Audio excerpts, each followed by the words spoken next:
오늘 우리에게 주신 하나님의 말씀은 예배소서 6장 1절에서부터 4절 말씀입니다. 신약성경 316쪽입니다.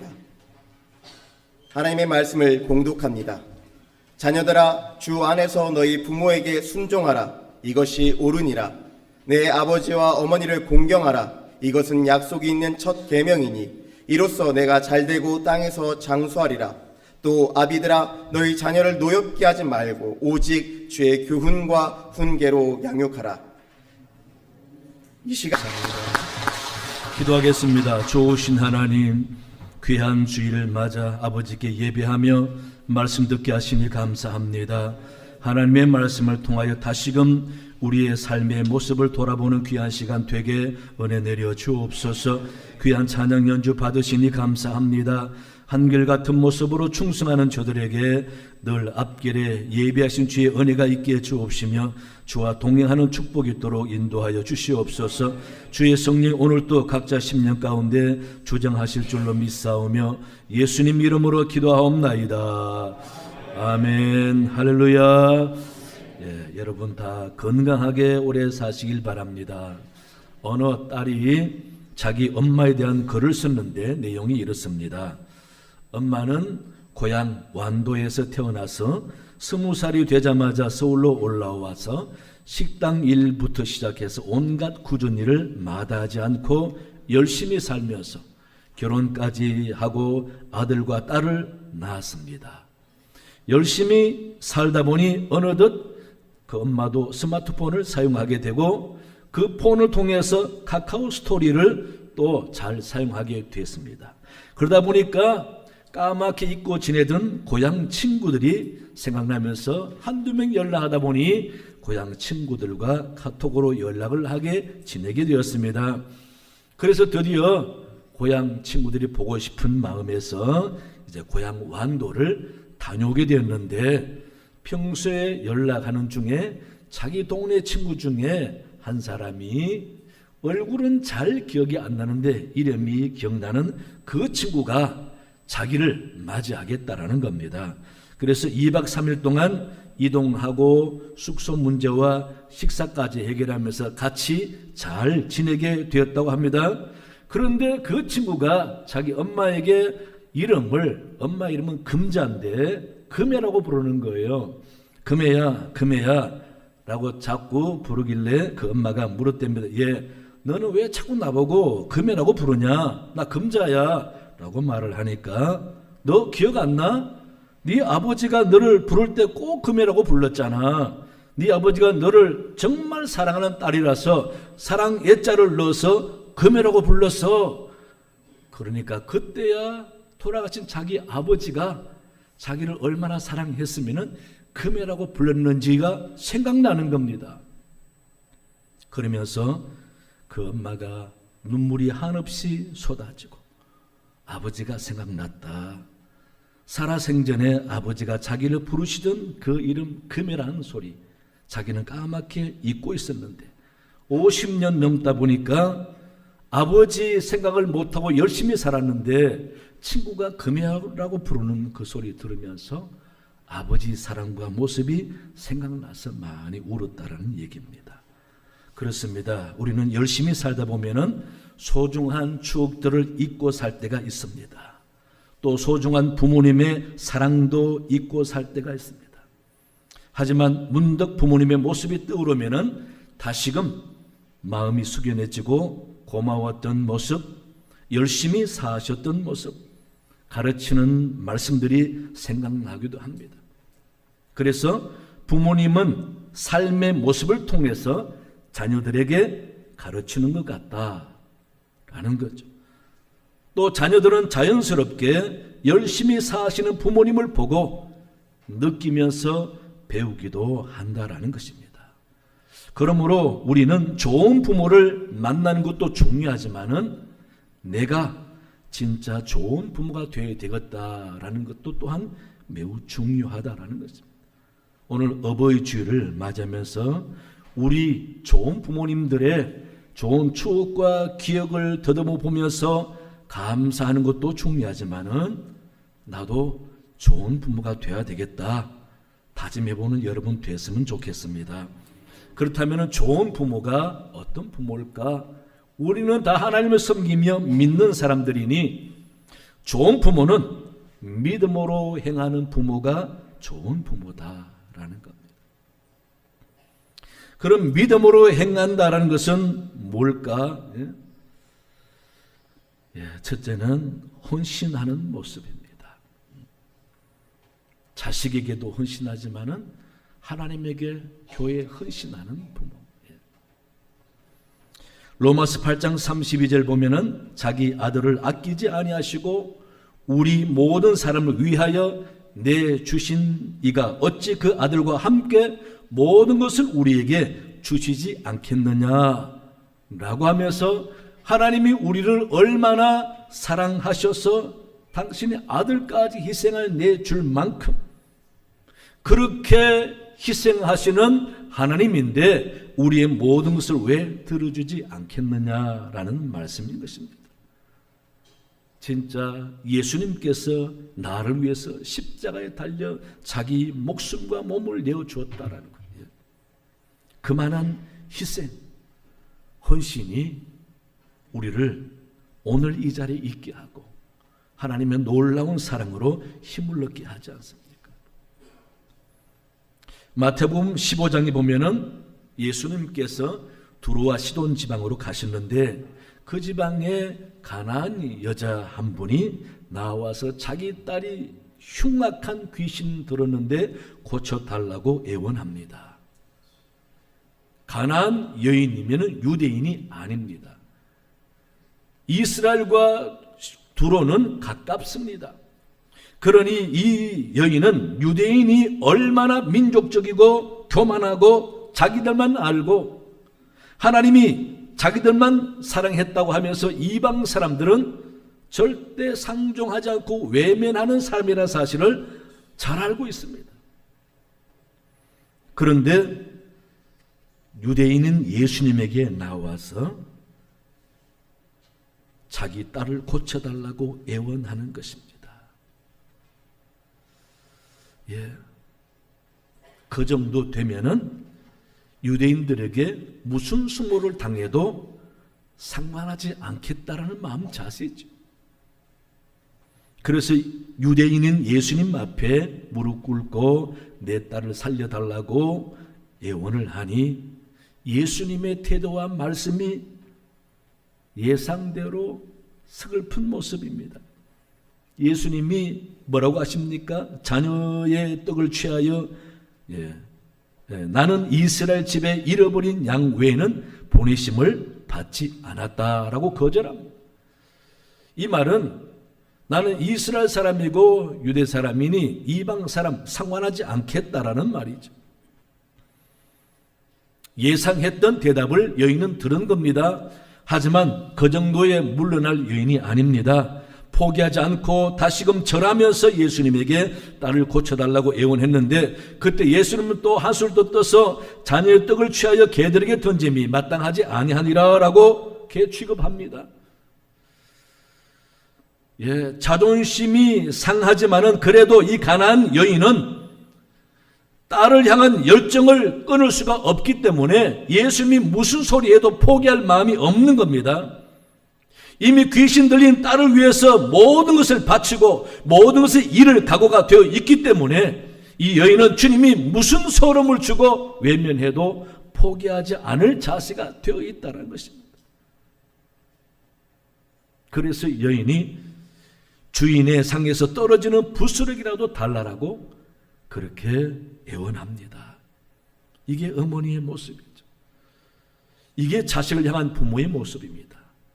자식을 위해서라면 소름 받아도 포기하지 않고 자신을 헌신하여 희생하여 하나님께 애원하는 것이죠. 우리 사랑하는 성도 여러분, 지금 내 자식에게 필요한 것이 있다면 뭐겠습니까? 곰곰이 생각해 보시기 바랍니다. 자식이 잘 되기 위해서 내가 할 수 있는 것이 무엇일까? 다 자식들을 사랑하기 때문에 이 가나안 여인처럼 무슨 수모도 이기고 자식을 위해서 자신을 헌신할 준비가 되어 있겠지요. 하지만 막상 우리가 하나님 앞에 또 자식들을 위해서 얼마나 헌신하고 있을까? 여러분, 정말 자식을 사랑한다면 하나님 앞에 잘하시고 헌신해 보시기 바랍니다. 자식을 위해서 하나님께 애원하고 작정하여 기도하고 열심히 신앙생활 잘하고 하나님을 헌신하여 잘 섬기면 하나님은 내 기도 들으시고 내 열정 있는 신앙의 모습을 보시고 분명히 내 자식까지 살피시고 책임주시는 것입니다. 다윗이 그랬습니다. 다윗 한 사람이 신앙생활 잘해서 하나님이 그 자손에게 내게서 날 자들이 이스라엘의 왕위에서 끊어지지 않을 것이라고 그렇게 약속해 주었습니다. 여러분, 인생을 대충 살지 마시고 진지한 모습으로 하나님께 헌신하고 온전히 믿음 생활 잘 해보시기 바랍니다. 하나님께서 반드시 우리의 삶의 자세를 보시고 큰 은혜 주시고 우리 소원도 들어주실 줄로 믿습니다. 둘째는요, 기도하는 부모 모습입니다. 미국에서 흑인들을 노예에서 해방시킨 에이브람 링컨 대통령에 대해서 우리는 잘 알고 있습니다. 그분이 믿음도 참 좋았지만 그분보다 그 어머니 낸시 여사의 믿음이 참 대단하죠. 그 낸시 여사는 늘 기도하는 어머니였습니다. 그 어머니의 기도 중에 한 구절을 기록해 놓은 것을 보면은 하나님, 9살 난 아들에게 물려줄 것이 이 낡은 성경밖에 없습니다. 제가 이 땅을 떠나도 하나님께서 이 아들을 지켜주시고 부자나 높은 사람 되기보다 성경을 읽는 사람이 되길 간절히 기도합니다 라고 기도했대요. 그래서 링컨도 자기가 고백합니다. 나는 어머니의 그 기도를 기억한다. 그 기도는 항상 나를 따라다녔고 평생 나와 함께 했다라고 고백했습니다. 이 말은 어머니의 기도가 자기의 삶의 힘이고 또 그 기도를 붙잡고 살아간다라는 거죠. 그래서 진짜 남북 전쟁 때 강요들에게 기도하자고 말한 대통령이 링컨 아닙니까? 사무엘상 1장을 보시면은 기도하는 여인 한나를 볼 수가 있죠. 엘가나라는 남자에게 한나와 브니나라는 두 여자가 있는데 한나는 자식을 못 낳습니다. 브니나는 자식을 낳다 보니 한나를 구박합니다. 격동했다라고 표현하고 있습니다. 아마 애도 못 낳는 뭐라고까지 이야기하면서 많이 핀잔을 주고 몰아세웠던 것 같습니다. 한나는 그래서 많이 괴로워서 기도할 수밖에 없다라고 생각하고 성전에 갈 때마다 기도합니다. 얼마나 많이 기도했겠습니까? 하나님 내게도 자식 달라고. 그렇게 눈물로 기도했는데 하나님이 응답해 주셔서 사무엘을 낳았습니다. 이 사무엘을 낳고 보니 너무너무 감사해서 서원하여 성전에 바치지 않습니까? 그런데 이 사무엘이 젖되고 난 다음에 성전에 갔는데 아무리 늦게 젖을 때도 아마 2살 정도, 3살 정도 그 아니 사무엘에게 이 한나가 뭐라고 말을 했겠습니까? 너는 내가 하나님 앞에 간절히 기도해서 태어난 자식이야. 내 기도의 열매야. 그래서 너무너무 하나님께 감사해서 너는 하나님께 바치려고 하니까 그렇게 하라라. 자식에게 기도해서 낳은 아들이라고 이야기하지 않겠습니까? 그러니 이 아들 사무엘도 우리 어머니는 나를 기도해서 낳았다. 또 성전에서 엘리 제사장과 함께 생활하면서 그 엘리 제사장도 이야기했지 않겠습니까? 너는 참 복된 사람이야. 네 어머니가 성전에 올 때마다 얼마나 간절히 기도했는 줄 알아. 너는 기도해서 태어난 자식이야. 하나님이 기도해서 내가 태어나게 해주신 거야. 내가 성전에서 보니까 너희 어머니가 얼마나 열심히 기도하는지 마치 술 취한 여인처럼 보였어. 내가 술 먹지 말라고 했어. 술 취한 게 아니었다고. 그만큼 너희 어머니는 기도하는 어머니였다. 여러분, 그게 사무엘에게 평생의 삶의 무기가 되지 않습니까? 집안 얘기해서 죄송하지만 저희 집사람도요, 자기 아버지를 그렇게 대견스럽게 얘기하면서 자랑해요. 두 가지만 얘기하면은 산꼭의 3개를 넘으면서 시냇가를 2개나 지나서 1시간 넘게 가는 그 교회에 항상 30분 전에 종을 치는 그 종치는 직분을 그 장인 어른이 했대요. 종 치려고 남들보다 일찍 가서 꼭 30분 전에 종을 치셨답니다. 그리고 그렇게 교회가 멀다 보니까 새벽기도 못 가니 항상 새벽에 일어나서 혼자, 새벽에 일어나서 혼자 중얼중얼거리면서 고개 숙이고 30분 넘게 기도했더랍니다. 깨볼 때마다 아버지가 기도하고 있고, 깨서 볼 때마다 아버지가 기도하고 있고, 매일 교회는 못 가고 집에서 새벽기도 했던 그 아버지를 얼마나 자랑스럽게. 그리고 집사람요, 저는 새벽기도 피곤해서 안 간다 그러면 잔소리합니다. 그리고 또 교육자냐고 가자고. 여러분, 새벽기도 하는 아버지의 모습을 본 그 자식은 그게 얼마나 귀한 유산인지 모릅니다. 우리 아버지는 기도하는 분이었다. 여러분, 우리 내 자녀에게 무엇을 물려주겠습니까? 돈 걱정하지 마세요. 살아가는 걱정하지 마세요. 자식을 위해서 기도하는 부모 모습을 보여줄 때에 언젠가는 반드시 그 자식에게 그게 얼마나 자랑거리고 힘이 될지 모릅니다. 기도하는 자식은 하나님이 책임지는 줄로 믿으시기 바랍니다. 우리 부모는 기도하는 분이었다 자랑하면서 그 자랑을 소중히 여길 때는 자기도 그렇게 살아가게 되는 것이죠. 그렇게 해서 믿음의 대를 이어간다면 얼마나 축복된 가정이겠습니까? 여러분, 자식에게 기도하는 부모의 이미지를 보여줌으로써 자자손손 복을 받는 여러분 되시기 바랍니다. 세 번째는요, 신앙의 본을 보이는 모습이죠. 에베소서 6장 오늘 본문 보시면은 자녀들아 주 안에서 너희 부모에게 순종하라 이것이 옳으니라 내 아버지와 어머니를 공경하라 이것이 약속 있는 첫 계명이니 이로써 내가 잘되고 땅에서 장수하리라. 이 말씀 여러분 믿으시지요? 부모에게 잘하면은 하나님이 축복을 주신다는 약속입니다. 그래서 내 자식에게 부모에게 잘해라 그런 말 할 수 있겠습니까? 하지만 다른 방법이 있습니다. 내가 하나님 앞에 잘하면 하나님이 내 모습을 보시고 내 자식을 책임져 주시는 거죠. 내가 내 입술로 엄마 아빠에게 잘해 그래야 네가 복을 받지 라고 말은 못하지만은 내가 하나님 앞에 잘하면은 하나님 앞에 충성스럽게 잘하는 신앙생활을 모습을 보고 그 자식은 부모를 귀하게 여길 것입니다. 다윗이 그랬습니다. 솔로몬은 자기 아버지 다윗의 신앙생활을 얼마나 귀하게 여겼는지 모릅니다. 아브라함도 그랬습니다. 항상 아브라함의 하나님, 아브라함의 하나님. 그 아브라함의 믿음을 자랑으로 여겨서 지금도 유대인들은 아브라함의 믿음, 그 믿음의 후손이라고 말하지 않습니까? 구약의 룻기서를 보면은 나오미의 집안에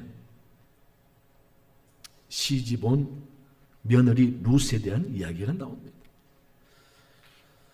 이 룻은 시어머니를 통해서 하나님을 알고 하나님을 섬기는 마음을 배운 것이죠.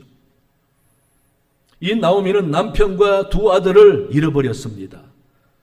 시집 간 지 얼마 안 되는 며느리 둘도 아기도 없이 혼자가 됐습니다. 그래서 2 며느리 젊고 아기도 없으니 고향으로 돌아가서 새 출발하라고 돌려보냈는데 오르바라는 며느리는 갔지만은 룻은 가지 않고 시어머니를 따라가겠답니다. 그 자부 말을 보면은 어머니께서 가시는 곳에 나도 가고 어머니께서 머무시는 곳에 나도 머물겠나이다. 어머니의 백성이 나의 백성이 되고 어머니의 하나님이 나의 하나님이 되시리니 라고 말하면서 고집 피워서 어머니를 따라가겠다는 겁니다. 이 모압 여인, 이방 여인은 룻을 보시기 바랍니다. 자기 시어머니 나오미를 볼 때에 믿음과 인격이 옳지 못하고 진실하지 못하면은 이런 애정을 가지고 끝까지 따라가겠다고 하겠습니까, 여러분? 이기적이고 못됐고 며느리 구박하고 신앙생활 제대로 안 하는 시어머니 같았으면은 따라가겠습니까? 그래, 네 혼자 고생해봐라. 나는 집으로 간다. 하지만 나오미는 하나님께 기도하는 여인이었고 믿음으로 살아보려 하는 여인이었어요. 그러다 보니 자기 욕심 차리지 않고 젊은 자부들을 돌려보낸, 그것만 감동이 아니죠. 나오미의 신앙의 자세를 보고 감동받은 룻은 자기가 비록 이방 여인이지만은 유대 땅으로 돌아가겠다는 그 시어머니를 같이 따라가면서 어머니의 하나님이 내 하나님이 되시리니 라고 말하면서 따라가는 겁니다. 저렇게 반듯하고 진실되게 신앙생활 잘하고 기도하는 어머니, 내가 가서 돕지 않으면 누가 돕겠는가? 자기의 창창한 인생을 생각하지 않고 진실되게 신앙생활 잘하는 시어머니 잘 받들겠노라고 그렇게 따라가는 룻의 모습. 여러분, 그런 힘이 어디서 나오겠습니까? 시어머니 인격과 시어머니 신앙생활을 보고 따라가는 거 아닙니까? 반면에 끝까지 믿음 안에 든든히 서지 못한 한 사람이 있습니다. 창세기 9장에 보면 노아의 실수입니다. 이 노아는 믿음의 끈을 잠시 놓아버린 탓에 그 노아의 행동 때문에 자식 하나가 비참하게 되는 결과를 초래하게 되는 거죠. 노아 홍수 이후에 노아는 포도 농사를 지었습니다. 포도 열매를 많이 거두었습니다. 술을 만들었습니다. 노아가 술을 열심히 먹다 보니 그냥 정신줄을 놓을 만큼 취해버리고 말았습니다. 그래서 장막에서 옷을 다 벗고 있는 줄 모르고 하체를 드러내고 정신없이 자고 있었습니다. 그럴 때 둘째 아들 함이 가봤다가 아버지의 추한 모습을 보고 가볍게 여기고 웃으면서 자기 형과 동생도 보라고 핀잔을 준 거죠. 우리 아버지 꼴 한번 봐라. 한번 가서 봐라. 왜? 다 하체 드러내고 정신없이 주무시기는 취해가지고. 그런데 이 셈과 야벳은 그 소리 듣고 우리가 감히 어찌 아버지 하체를 보랴 하고 뒷걸음질 쳐서 아버지 하체를 덮어주온 겁니다. 그 사실을 술깨어서 알게 된 노아가 함을 저주했습니다. 창세기 9장 25절에 가나안은 저주를 받아 그의 형제 종들의 종이 되기를 원하노라.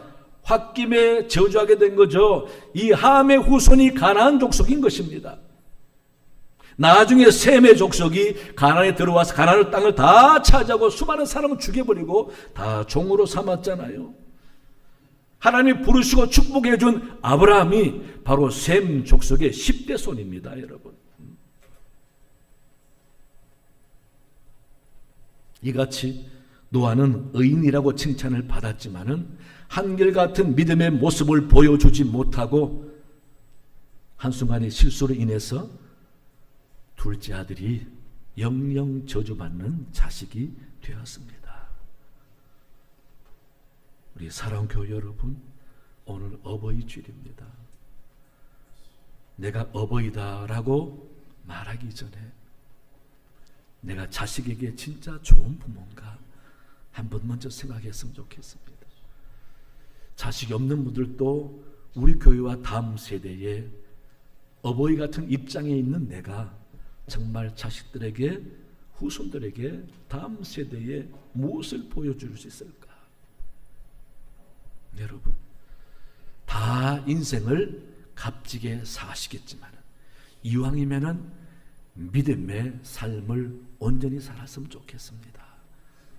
그래서 얼마 남지 않은 인생, 하나님을 향하여 헌신하고 믿음으로 살고 기도하는 부모, 그리고 자식들이 나이를 먹을수록 우리 부모는 정말 믿음으로 사신 분이다, 믿음으로 행했던 분이시다, 그런 자랑이 있다면은 그 가문은 분명히 소망이 있을 줄로 믿습니다.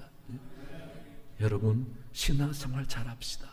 하나님의 살아계심을 믿으시고 우리가 후대를 위해서 열심히 믿음의 행위를 잘 한다면은 반드시 우리 가정과 우리 나라가 소망이 있을 줄로 믿습니다. 이렇게 대대로 하나님을 잘 섬겨서 하나님의 약속이 축복이 되는 여러분 되시기를 간절히 축원합니다. 하나님 아버지, 참으로 감사합니다. 오늘 어버이 주일을 맞이하면서 하나님, 내가 얼마나 자식에게 참 좋은 어버이로 남을 수 있을까 돌아보면서 다짐해 봅니다. 아버지, 더 열심히, 더 헌신적으로, 더 기도하면서 온전히 믿음 생활 잘 할 수 있는 저들 되게 도와주셔서 앞장선자로서 후대에게 좋은 본을 보여주는 귀한 사람들 되게 도와주시옵소서. 감사하며 예수님 이름으로 기도하옵나이다. 아멘. 찬송가